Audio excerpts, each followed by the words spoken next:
Hello, everybody. Peace. I'm going to literally jump right into a quote today. This is a quote by Nadine Burke Harris. She is an American pediatrician and a trauma expert, and she famously likened mosquitoes to trauma. And that's what the whole topic of today's episode is going to be about. She said trauma is like a mosquito bite. It may seem small, but it has a huge impact. I hope you enjoy this episode. From beautiful seas to flourishing legacies. So when she was talking about a mosquito, she was talking about when the mosquito bites you. It's like this small pain that you experience. You are probably more than familiar with the feeling of being bit by a mosquito. It is absolutely awful.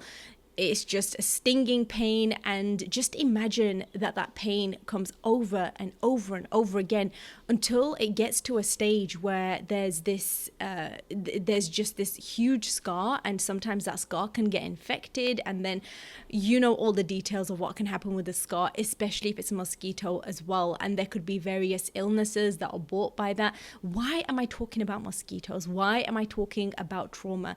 The reason why is because I came across a verse the other day, and I never thought about it in a specific way until I had heard this quote. And when I heard the quote, I remember just thinking back to the verse as well, and just thinking how much wisdom was in these words. And this verse is from the Quran.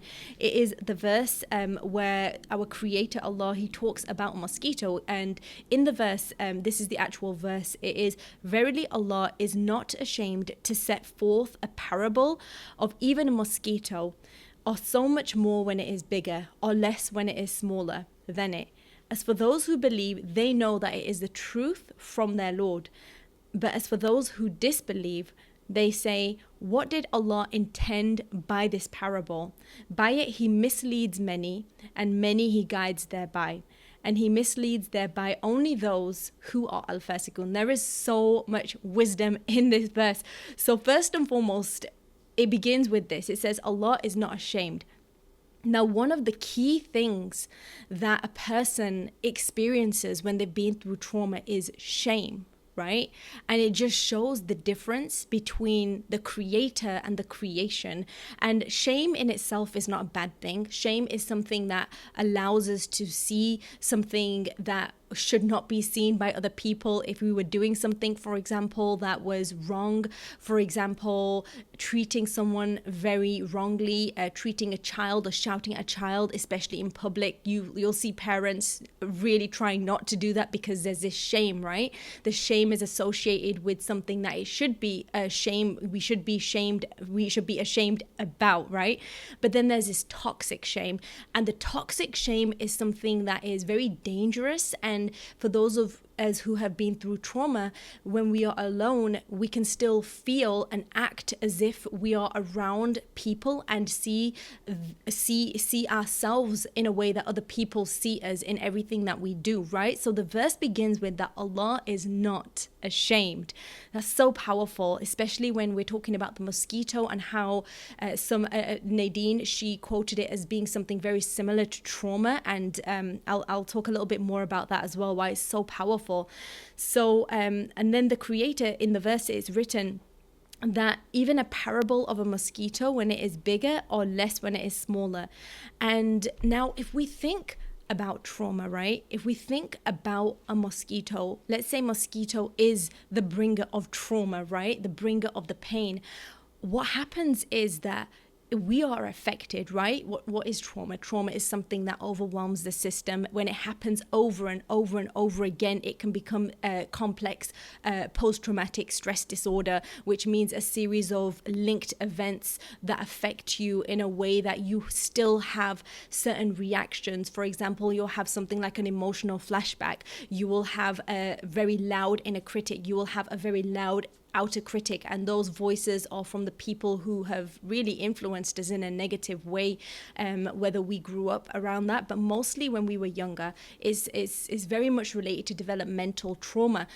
So now the verse talks about a mosquito, right? The bringer of trauma. And the quote that I talked about by Nadine is saying when it happens again and again, it can be very dangerous. And it's like a wound when there's a wound that has been brought to you by a parasite, right? A parasite who is sucking your blood.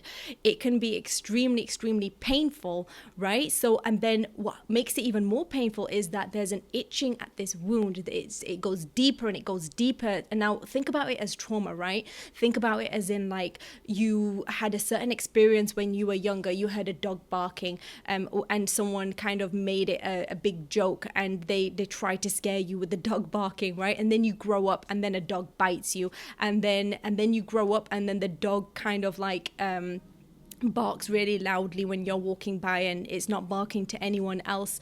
And then there's just like this escalated. This is just the example of a dog, and dog is just an example of something which is something that we can maybe relate to in some way. I know a lot of people in the Muslim culture, there's this fear of dogs, like, you know, the dog is gonna bite you, will go on the other end of the street. And nothing against dogs. Dogs are absolutely wonderful creatures, especially the service dogs. But the point is that when there is a trauma and when there is something that can make us feel reminded of the initial event, and it could be something psychological, it could be something that isn't even physical, but it keeps gnawing at the wound. It is like a parasite that literally sucks your life force out of you, and that's what a mosquito does. It sucks your life force out of you. I don't know if you've ever been bitten by a mosquito twice in the same place, but it's not a nice experience, and that is why it's so powerful when that quote by Nadine talking about mosquito and the trauma. And then the verse in the Quran, it talks about people who will be brought closer to their creator because of this parable, this mosquito parable in the Quran. And then there are people who will be taken away, right, from this parable of the mosquito. And again, let's say the mosquito is trauma, right? It's just a metaphor. In our kind of example, I'm not saying that's a metaphor of the meaning of the Quran. This is just a wisdom that I'm taking from it, right? And by no means is this a scholarly opinion. It's a reflection. So then we say that the mosquito, the trauma, right? The trauma, the bringer of the trauma, some people are brought closer to the truth through the trauma, and some people are taken away.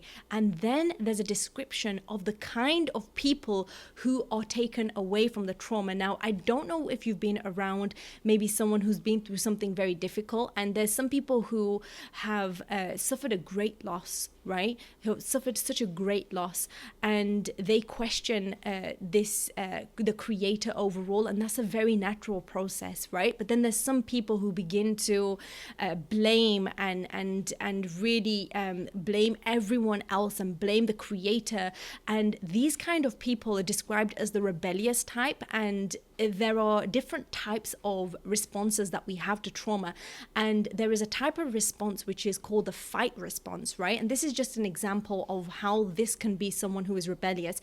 So the fight response to trauma is something that a person's natural reaction to a stressor, right? So if it is something that is not done in moderation, what this person ends up doing is they end up hurting other people. And when you hurt another person, you are not doing a good thing. Is your trauma is taking you away from the best part of yourself. Your trauma is being lashed out on other people, and then there are other people who would take this trauma and they would grow from it, right? And post-traumatic growth, right? So there are different ways that people can deal with it. Now, the next verse in the Quran is this, and we've talked about that verse and how it's related, and how some people will come closer to the creator through their trauma, through their pain, through their loss. And then there are some people who will be taken far, far away because of their loss, due to their loss, and all of these things. So the next verse talks a little bit more about these people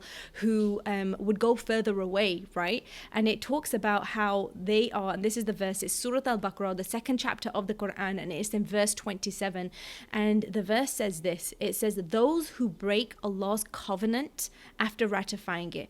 So as Muslims, we believe that before before the creation of the earth, there was a time when everyone who is a human being, the son of Adam and the daughters of Adam, they all stood on a plain, right? And they testified to the greatness and the oneness of the Creator, and they accepted this covenant. The covenant was a trust that they would worship the Creator, and there's this, that it's this unsaid covenant, and that covenant is the making of the fitrah, the natural state, the natural nature of the soul. Is the disposition within us. It's the state of us which is inclined towards justice. It is the state of us which is inclined towards something, believing in something greater than us. It's inclined towards compassion, right?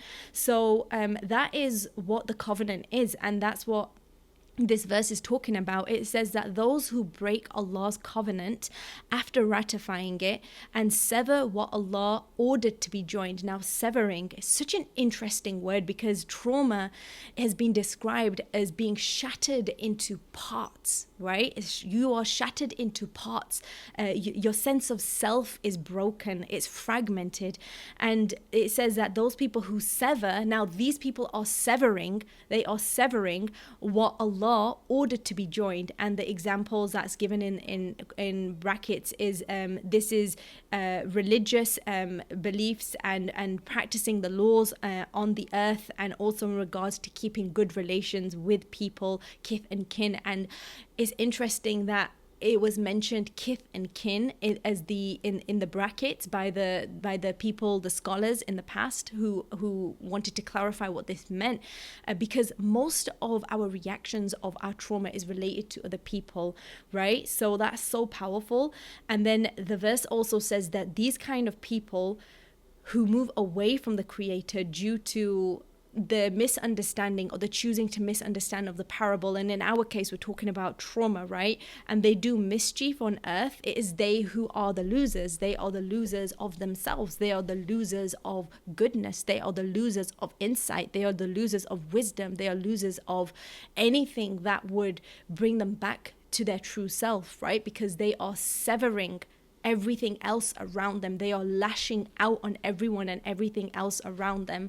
And that was a short reflection. It's just so profound how many verses in the Quran, once you begin to read it from a lens of pain and from a lens of loss and from a lens of real life issues, how many verses really speak to that, and how many reflections that we can all take. And I would love to hear your reflections. Are there any verses in the Quran that you've read that kind of really bring you reminders of in real life as well, how you can implement them in real life, and how you can really see those reflections around you? There's a verse, there's so many verses actually in the Surah Yusuf, which is all about toxic relationships, how to deal with them in a way that is wise and with wisdom.